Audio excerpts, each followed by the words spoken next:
ఈ అందాల పోటీలను నిరసిస్తూ నేను రాసుకున్నటువంటి కవిత. శీర్షిక చెక్కుతూనే ఉంటారా, కొలబద్దతో కొలుస్తున్నారా, అందుతున్నదా గాయాల తడి, కొలబద్దతో కొలుస్తున్నారా, అందుతున్నదా గాయాల తడి, కడుపులో ఒదిగి ఎదుగుతూ ఊపిరి తీసుకోవడానికి చేపపిల్లై కదులుతూ చర్మాన్ని సాగదీసి తన్నుతూ భారాన్ని మోపినప్పుడు ఆ బరువు విలువను లెక్కిస్తారా?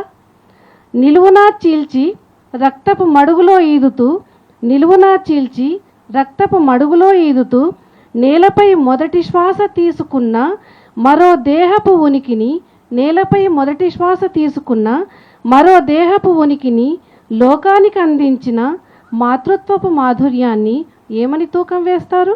మాతృత్వపు మాధుర్యాన్ని ఏమని తూకం వేస్తారు?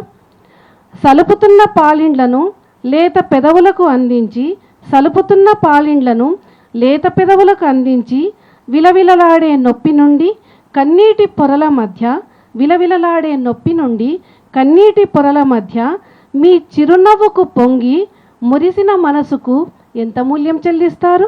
మురిసిన మనసుకు ఎంత మూల్యం చెల్లిస్తారు? అంగాంగాలను చెక్కుతూ మహాశిల్పులుగా మిమ్మల్ని నిరూపించడానికి అదొక ముడిసరుకు కాదు. అంగాంగాలను చెక్కుతూ మహాశిల్పులుగా మిమ్మల్ని నిరూపించడానికి అదొక ముడిసరుకు కాదు. అంగట్లో ప్రదర్శించి నాణ్యత నిర్ణయించే వ్యాపార వస్తువు కాదు. మానవ జీవితానికి బీజమై చిగురులు తొడిగించి నిండుగా పండే అమ్మతనపు పంట ఆమె. మానవ జీవితానికి బీజమై చిగురులు తొడిగించి నిండుగా పండే అమ్మతనపు పంట ఆమె. గ్రహించే తెలివి ఉంటే దుష్టమైన మీ చూపులకు ఇకనైనా ప్రాయశ్చిత్తం చేసుకోండి. గ్రహించే తెలివి ఉంటే దుష్టమైన మీ చూపులకు ఇకనైనా ప్రాయశ్చిత్తం చేసుకోండి.